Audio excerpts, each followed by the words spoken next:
Some houses rot, others remember.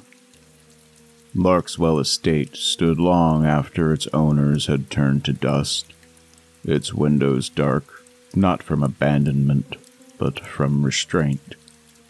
The villagers said it listened, counting footsteps, weighing intentions, marking those who crossed its threshold with something patient.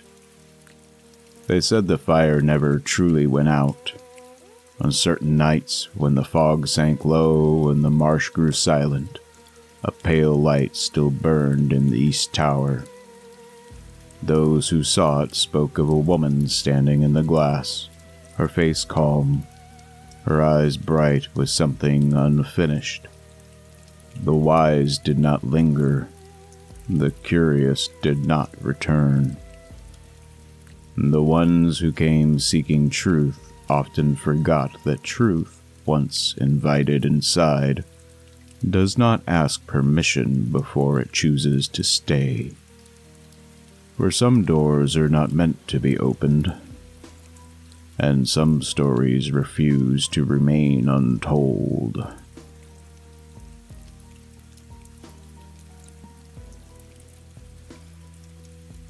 The villagers of Harrowfen used to say the old Larkswell Estate was built on a fault in the world. Not a geological one, but a spiritual one. A thin place, a wound. They said the air within its halls was always colder than it should be, and that the candles there burned lower, as though afraid of what their light might reveal. By the time Elias Roxton arrived on a muddy October evening, the estate had been empty for 73 years. He stepped out of the coach, tugging his coat close against the wet metallic sting of the wind. The driver, an older man with a crooked back, refused to look at the house for more than a moment. "Sir," he muttered, voice clotted with unease, "it ain't safe after sundown. That place, things don't leave it the way they should." Elias smiled the polite, impatient smile of a man who had outgrown superstition.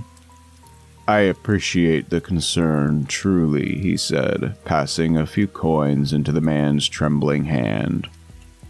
"But fear is often just history misunderstood." The driver only shuddered, cracked his reins, and lurched away down the lonely road, eager to put as much distance as he could between himself and the estate. Elias stood alone. The Larkswell Estate loomed against the bruised sky, tall and narrow as though stretched upward by something hungry. A barbed iron gate lay half open, as if the house had been caught in the act of inviting him in. Vines crawled up its stone walls like skeletal fingers. Its windows were dark, all but one. The uppermost window in the east tower glowed faintly, not with a lamp's yellow warmth, but a pale, almost lunar glow, cold and unnatural.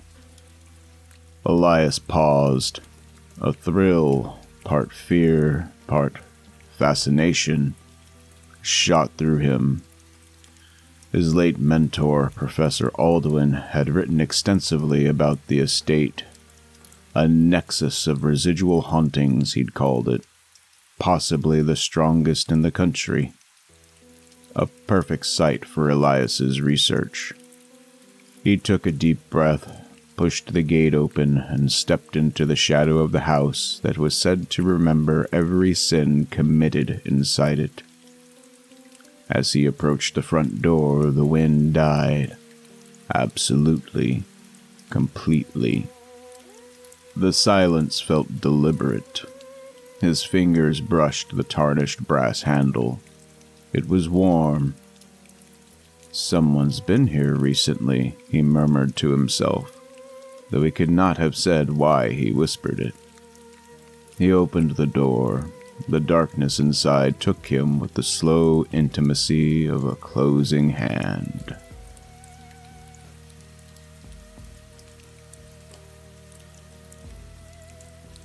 Elias lit a lantern and stepped into the entry hall. The floor was covered in dust, except for one thing, a clear path where footprints led away from the door. Human footprints, fresh ones. They were small and delicate, like those of a woman. But what unsettled him most was not their presence, it was their direction. They led toward him, not away, as though someone had walked right up to the door and then vanished. Elias swallowed hard. His breath puffed in pale clouds, even inside the house. He moved deeper. Paintings lined the walls, portraits of the long-dead Larkswell family. Men and women with gaunt cheeks, black clothes, and eyes painted with unnatural precision, as if the artist had captured something that had been staring back at him. At the far end of the hall hung the largest portrait, a woman in a dark green dress, seated in a high-backed wooden chair.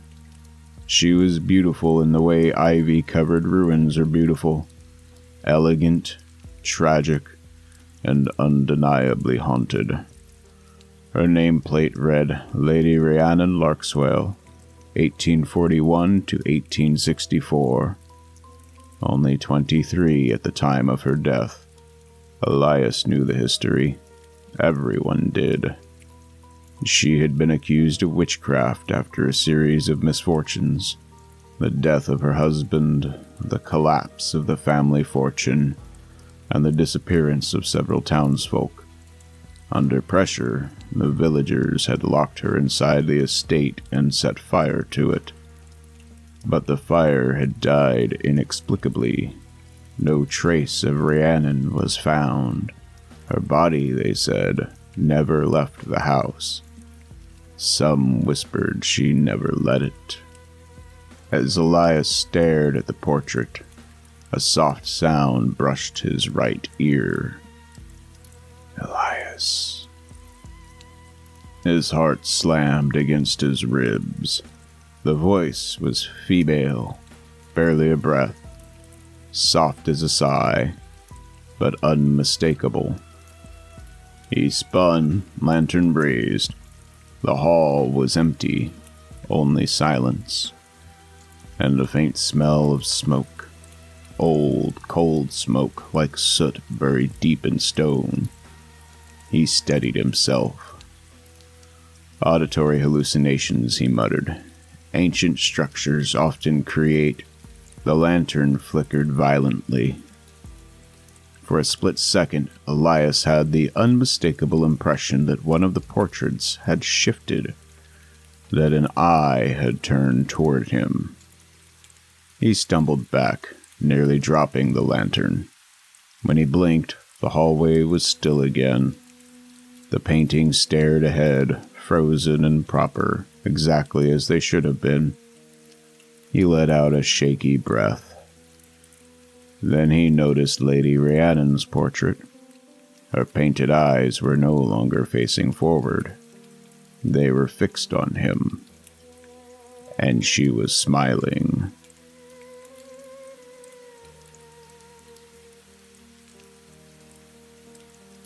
Elias hurried up the main staircase, half driven by fear, half by the lure of discovery. Every step groaned like a warning. Every shadow seemed to twitch at the edges of his vision. He navigated the twisting passages until he reached the base of the east tower. The door at the bottom was unlatched. The faint pale glow he'd seen earlier leaked through the cracks. He pushed the door open. A spiral staircase rose into the tower like the spine of some ancient creature. The glow pulsed faintly from above. "Rhiannon Larkswell," he whispered. "If you're here, I intend no harm. I only want to understand." A breath of cold air whispered down the stairs. "Do you?" The voice was behind him, close behind him. But when he spun, nothing was there. Lantern trembling in his grip, he climbed. At the top, he found a circular room. A vanity stood against the wall. Dust-covered bottles still arranged neatly upon it. A long rotted chaise. A cracked mirror. A wardrobe door half opened, revealing tatters of green silk. It was a woman's room. Rhiannon's room. The pale light came from the center of the floor. A sigil of some sort had been scorched into the wood. A twisted spiral pattern that pulsed faintly like the dying heartbeat of some dying thing. As Elias knelt to examine it, the mirror behind him cleared of its dust in a sweep, as though wiped by an invisible hand. He saw her in its reflection. Someone stood only a few feet behind him.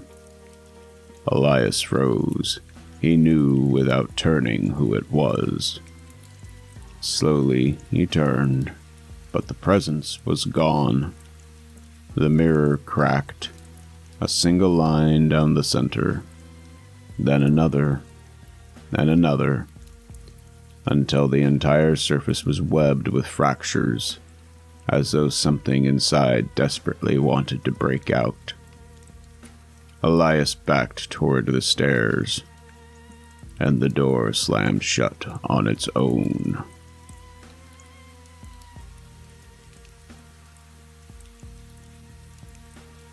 The temperature dropped so suddenly that Elias tasted metal when he breathed. The air did not move, it tightened. The lantern's flame leaned inward, shrinking as if the room were drawing breath around it. Her voice came then. Not loud, not near, not far. Present. "Do you know why they stopped listening?" Elias swallowed. His throat felt raw. The villagers thought. "They did not think," the voice corrected. "They decided." The word pressed against his ears. The floor creaked once behind him. He did not turn. They needed a shape for what frightened them. The vanity rattled softly. One bottle tipped and rolled, the glass whispering against wood. "I learned very quickly that truth does not survive being useful." The sigil at Elias's feet warmed through the soles of his boots. He looked down and wished he hadn't. "They said many things." A pause, not dramatic, measured. "Most of them were close enough to hurt." The lantern flickered. Darkness crept along the walls. Not rushing, not retreating, simply taking its time. "Fire was not meant to punish me," the voice said. The flame guttered lower. "It was meant to end the conversation." The lantern went out. Darkness settled, not empty, but occupied. Elias reached for matches. Something closed around his wrist. Cold, steady, not a grip, a claim. A whisper brushed the side of his face, so close he felt breath that did not warm him. "You came here because you thought the story was finished. The darkness answered by showing him otherwise. The tower burning from below, smoke folding in on itself, fingers scraping wood until they bled, carving meaning into the floor because there was nowhere else for it to go. The sound of fire eating the stairs, the patience of it, the knowing. Not fear, resolve. The vision released him without warning. Elias sagged against the vanity, his chest heaving. "I didn't come to judge you," he said hoarsely.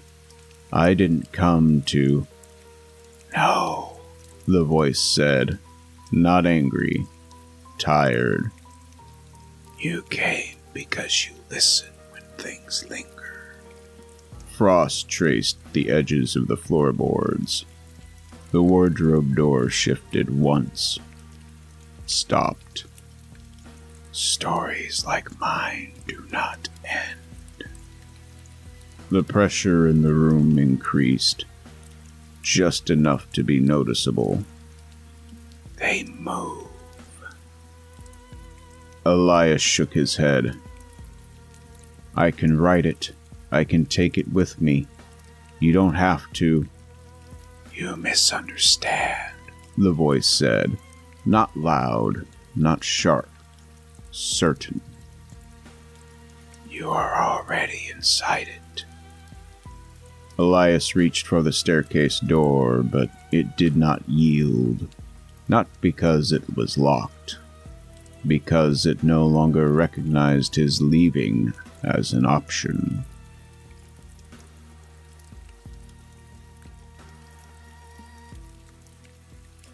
Elias did not remember starting to run. One moment he was in the room at the top of the tower, breath tearing at his lungs.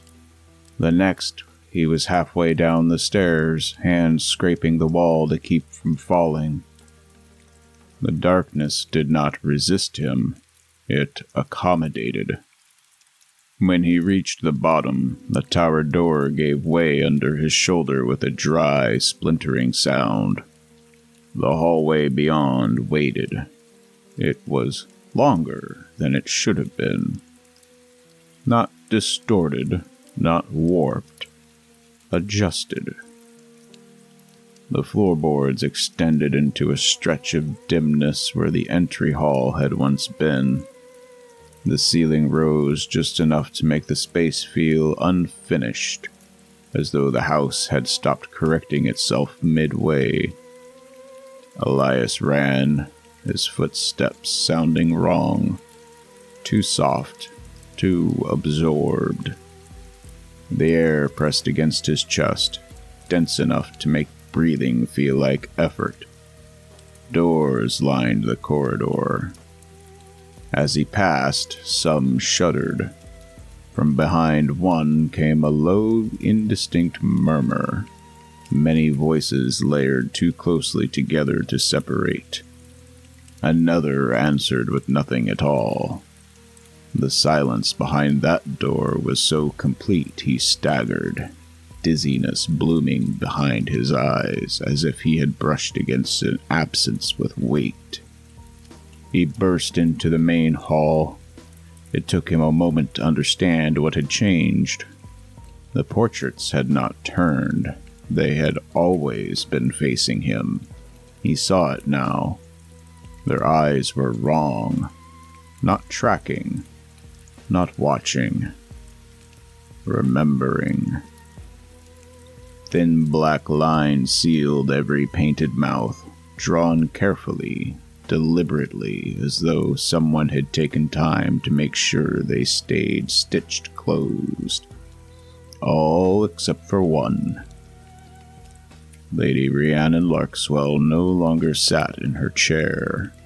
In the portrait she stood, not triumphant, but finished. The lines over her mouth were absent. A faint dark streak marked her chin. Not fresh, not dry.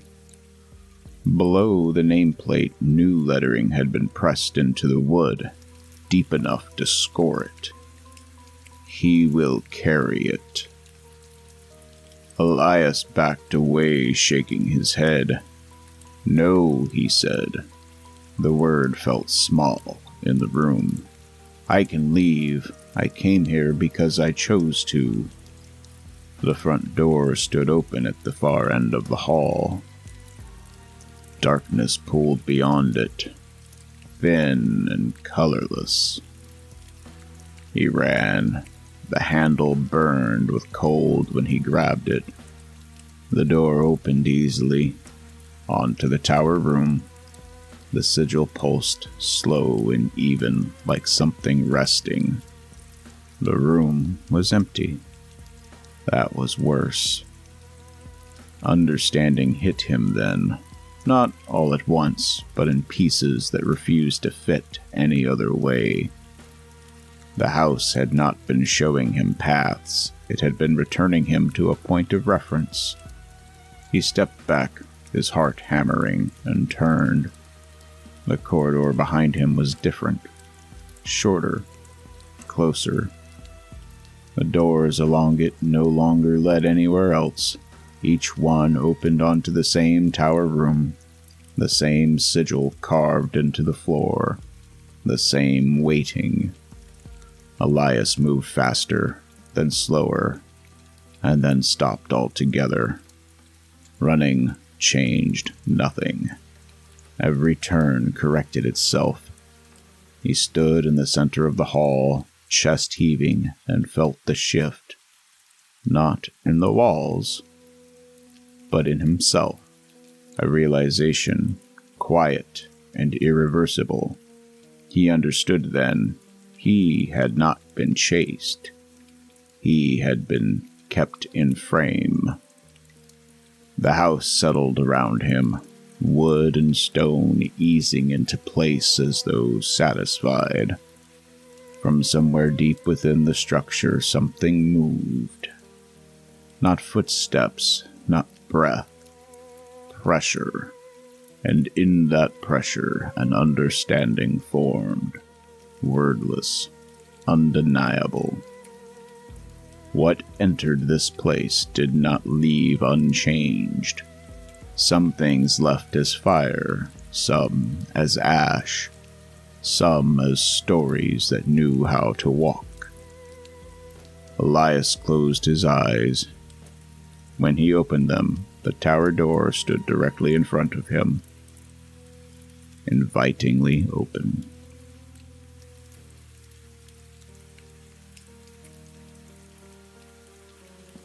Time did not pass in any way Elias could measure.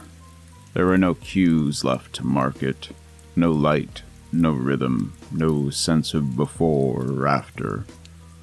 Only the slow settling awareness of his own exhaustion. Eventually, he found himself in the entry hall. He did not remember choosing it. His body simply stopped there, knees giving way, breath shallow and uneven. The house creaked around him, not loudly and not threateningly. The sound of old materials adjusting under a familiar weight, patient, observant, as if nothing were required of it anymore.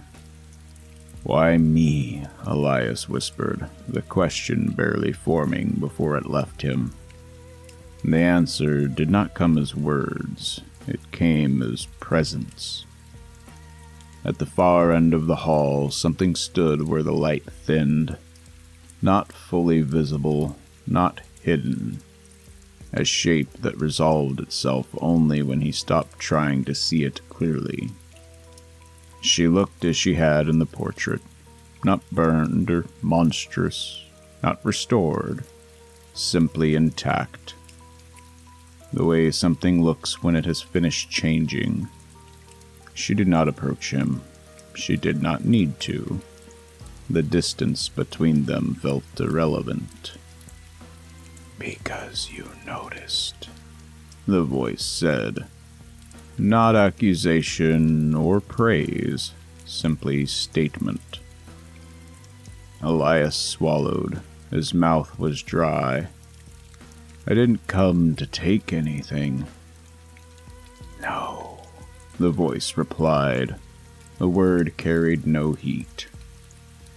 You came because you thought there was something left to understand. The air pressed gently against his ears the way it had earlier, like a held breath. Images flickered at the edges of his thoughts, not visions or memories, impressions. A room that would not forget its last occupant, a name spoken too often, then never again. Fire meant to erase, instead leaving an outline. Elias's chest tightened. If I write it, he said quietly, does that end it? She regarded him for a long moment, then the answer came, not as reassurance, not as refusal. Stories like this do not end. The house shifted, just slightly, not in warning, but in agreement. They simply change where they rest. Elias closed his eyes. Understanding arrived without relief. Not a command or a curse, but a correction. When he opened them again, the space at the far end of the hall was empty. No footsteps retreated, no door closed. The house simply felt finished with him. A sound echoed throughout the structure. Metal, old, the front door unlatching. Elias pushed himself to his feet, legs unsteady, and walked forward. Cold dawn light spilled across the threshold, pale and thin as if uncertain it belonged there. He stepped into it. The door did not slam behind him. It closed the way something closes when it no longer needs to be watched. Elias did not turn around. He already knew what he would feel if he did.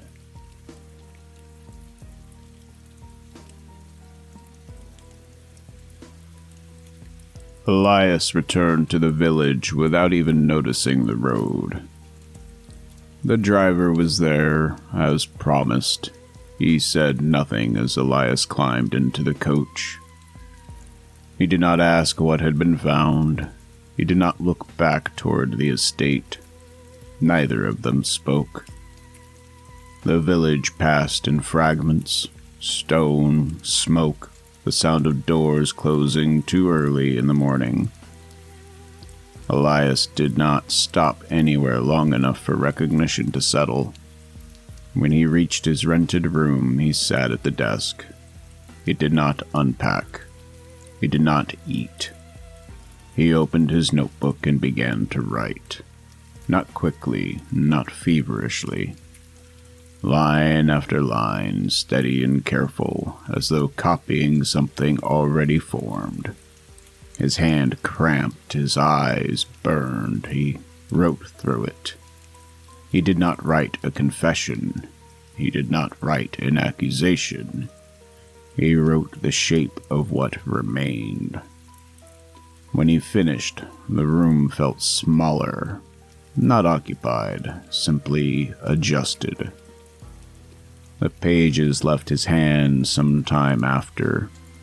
He did not remember the exact moment, only the absence afterward. That night, Elias lay on the narrow bed and stared at the ceiling until dawn. Sleep came briefly, without dreams, and left him feeling no more rested than before. In the morning, he stood by the window and watched the street below. Nothing happened. That, somehow, felt worse.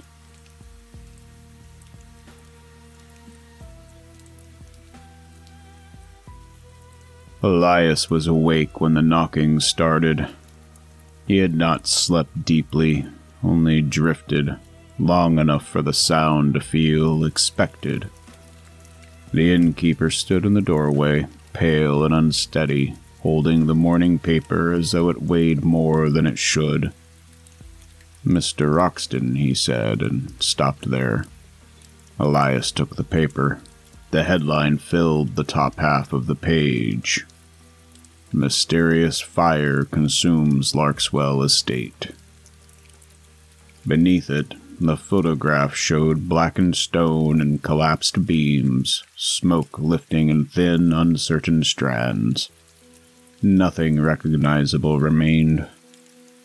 Below that, a smaller article, the title carefully printed. "Author found dead in his study, manuscript missing." Elias read it twice, then again. The name was not his. It was the man who had received the pages, his publisher.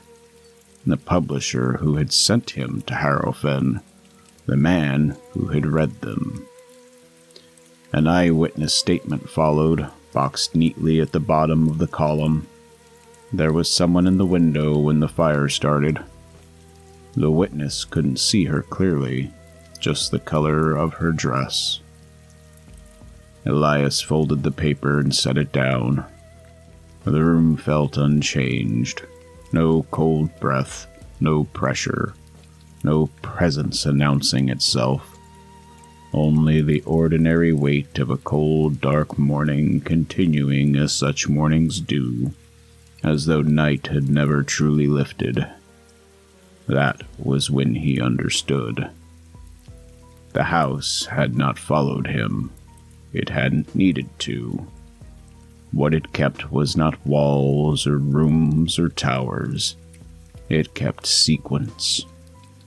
He sat at the desk and opened his notebook. The page was blank, but it did not stay that way. Outside, the street stirred. Footsteps passed. A door opened and closed. Somewhere, a breeze moved along the buildings, not strong enough to be called wind, just enough to remind him that things, once set in motion, prefer not to stop.